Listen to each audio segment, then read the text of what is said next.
मिथुन राशि वालों से मैं कहना चाहता हूं कि आपकी जो योजनाएं हैं उन योजनाओं पर अभी थोड़ा ब्रेक लगाने की जरूरत है, क्योंकि 14 फरवरी 2026 को एक ऐसा ग्रहों का खेल होने वाला है जो कहीं ना कहीं आपके भाग्य को रुकावट दे सकता है। आइए जानते हैं वह कौन सा ग्रह है जो आपको 14 फरवरी से और 14 मार्च 2026 तक समस्याएं खड़ी कर सकता है। देखिए, आपके भाग्य में राहु, सूर्य और चंद्र यह ग्रहण का योग बना रहे हैं। 17 फरवरी 2026 को यह ग्रहण योग बन रहा है। ठीक है, सूर्य ग्रहण योग बन रहा है जो कि 2026 का पहला ग्रहण है। तो आपके लिए इस समय क्या क्या चीजें करना जरूरी है और कौन कौन से चीजों पर आपको काम करना है। अगर आपकी कोई भी भूल हुई तो आपके ऊपर आपके चरित्र पर कोई दाग लग सकता है या व्यापार में कोई बड़ी हानि भी आप कर सकते हैं। तो दोस्तों, आज हम बताने वाले हैं, अगर आपकी मिथुन यानी कि जेमिनी राशि है तो कुछ इन चीजों पर विशेषकर ध्यान देने की जरूरत है। आप अपने भाग्य को पलट सकते हैं। देखिए, भगवान का भी कहना है कि अगर आप कर्म और धर्म से चलेंगे तो भाग्य भी आपका साथ देगा। लेकिन यह ग्रह 17 फरवरी 2026 को अपना खेल बदल रहे हैं और यहां खेल बदलने से आपके भाग्य में है गोचर हो रहा है। 9th हाउस में राहु, सूर्य और चंद्र एक साथ गोचर कर रहे हैं। तो आपके जीवन में क्या बदलाव के संकेत मिल रहे हैं। दोस्तों, जब व्यक्ति का भाग्य सपोर्ट नहीं देता है, वो कितना भी प्रयास कर ले वो है असफल हो जाता है। चाहे आप किसी भी क्षेत्र में हो, चाहे आप नौकरी करते हो या व्यापार करते हो या आपका पारिवारिक जीवन भी बिखर रहा हो, जब तक आपको भाग्य का सपोर्ट नहीं मिलेगा तो समस्याएं खड़ी कर देता है। दोस्तों, कुछ चीजें आपको जानना बेहद ही जरूरी है। आपको 17 फरवरी 2026 के सूर्य ग्रहण में इन चीजों पर विशेषकर ध्यान देने की जरूरत है। अगर आपने दिया तो आपके लिए 2026 में बहुत कुछ प्राप्त हो सकता है। दोस्तों, मैं बहुत सारे यूट्यूबर की तरह आपको कोई भी चीज छुपाने की कोशिश नहीं करता हूं। जो भी चीजें हैं मैं क्लियर और साफ साफ आपको बताता हूं, जिससे आप अपने भाग्य को बदल सकते हैं, अपने भाग्य में नए और नई धार ला सकते हैं। दोस्तों, आपकी राशि के, आपकी कुंडली के हिसाब से आपके गोचर में यहां राहु, सूर्य और चंद्र, यह सूर्य ग्रहण 17 फरवरी 2026 को बना रहे हैं। तो यहां क्या आपको लॉस होता हुआ दिखाई दे रहा है मिथुन राशि के जातकों से मैं कह सकता हूं।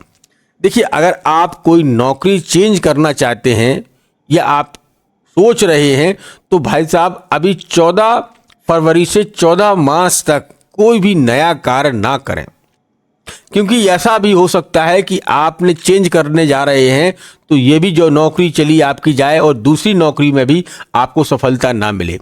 फिर आप कहेंगे कि मैं फंस गया।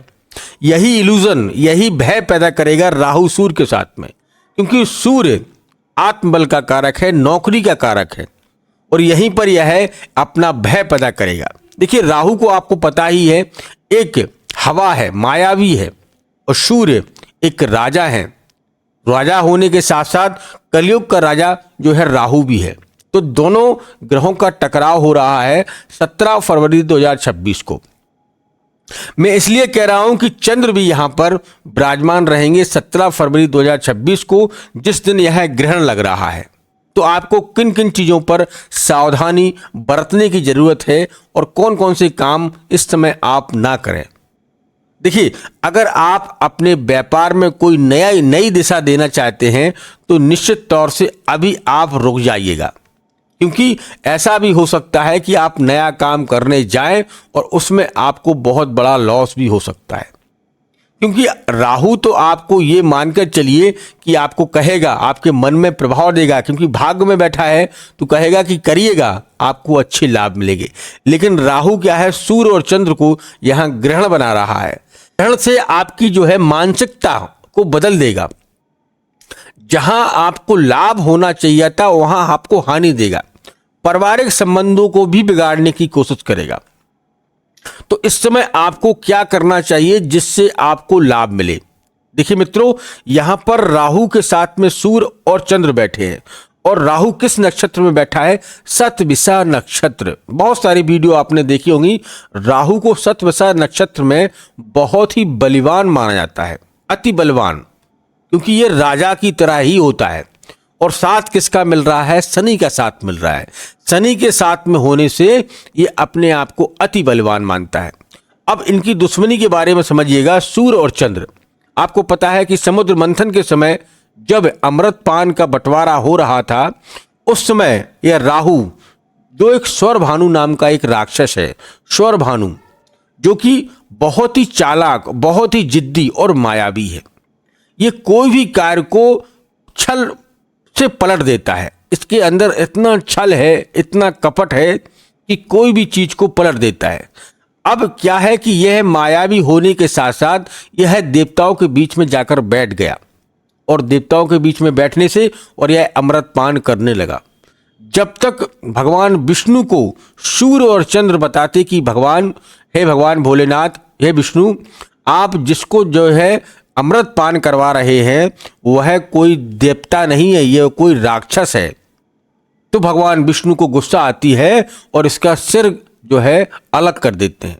लेकिन जब तक तो वो अमृत पान कर चुका था, और अमृत पान करने से वह अमर हो गया। तो सबसे ज्यादा दुश्मनी किसी ग्रह से है तो सूर्य और चंद्र से उसकी दुश्मनी है, और वही दोनों ग्रह अब उसके घर में आ रहे हैं। घर का मतलब क्या है कि देखिए, सूर्य के साथ में शनि के संबंध भी बिल्कुल अच्छे नहीं होते हैं, बल्कि पिता पुत्र है, लेकिन सूर्य और चंद्र के संबंधों में बड़ी दूरियां हैं, बड़ी खिन्नता है। शास्त्र भी ये कहते हैं कि सूर्य और शनि कभी भी एक साथ आने से अपने अलग प्रभाव दिखाते हैं। तो इस समय आपको क्या क्या करना चाहिए और किन किन चीज़ों पर विशेषकर ध्यान रखना चाहिए? एक तो आप अपने कैरेक्टर पर बिल्कुल भी दाग ना लगने दें।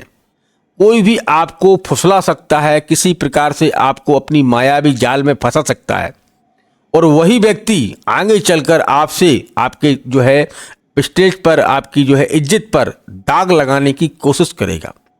तो इस समय हो सके तो आप इस महीने में 14 फरवरी से 14 मार्च तक कोई भी गलत कार्य ना करें, किसी की संगत में ना जाएं, शराब मदिरा से दूरी बनाकर रखें, किसी के साथ में पार्टी ना करें, नहीं तो वही आपके दोस्त आपके साथ में धोखा कर सकते हैं और आपको बुरा फंसा सकते हैं। इसीलिए ये काम करेगा।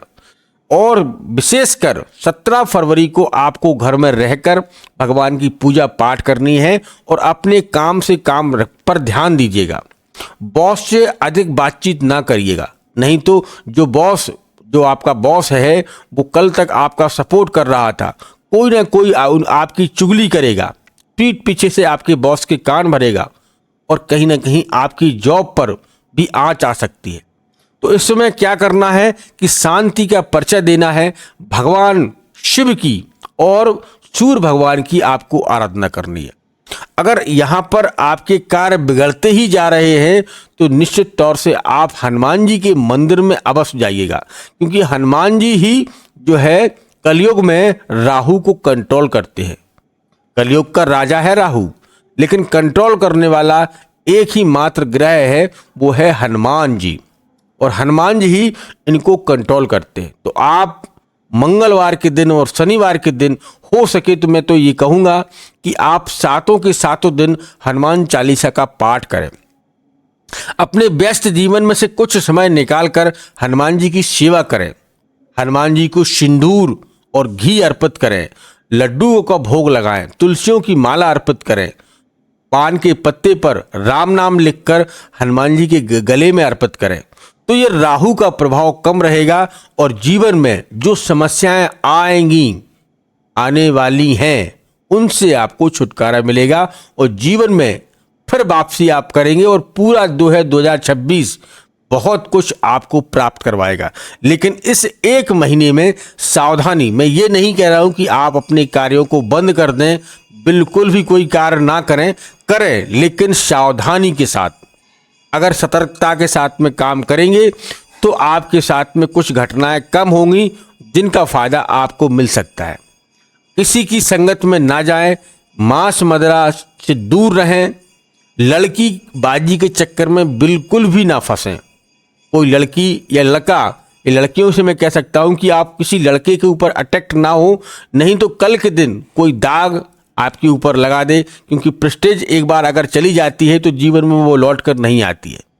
कलयुग में यही चल रहा है। आपको किसी रूप में किसी व्यक्ति ने फंसा दिया, आपका जीवन तबाह हो जाएगा, आपका पूरा करियर जो है खराब हो जाएगा। इस समय इन चीज़ों का आप प्रयास करिएगा। निश्चित तौर से भगवान शिव और सूर्य की आराधना करना आपके लिए अत्यंत लाभकारी रहेगी। मंगल की आराधना करेंगे तो अत्यंत लाभ मिलेगा। इसीलिए तो हम कहते हैं कि आप अपनी कुंडली का किसी एक विशेष ज्योतिष आचार्य से आप अपनी कुंडली दिखवाइएगा। आप जानिएगा कौन सा स्टोन पहनना है, कौन सा पूजा पाठ इस समय करनी है, सब आपको बताएंगे और आप उन्हीं के हिसाब से चलेंगे तो निश्चित तौर से आपको लाभ मिलेगा और जीवन में मंगलमय होगा। दोस्तों, ये वीडियो कैसा लगा? अगर आपको तनक भी अच्छा लगा हो तो लाइक, सब्सक्राइब और कमेंट, आपका जो भी प्रश्न है मुझे कमेंट बॉक्स में अवश्य लिखिएगा। मिलते हैं नेक्स्ट वीडियो के साथ, तब तक आप अपना ख्याल रखें, सुरक्षित रहें। धन्यवाद और जय श्री राम। जय जय श्री राम।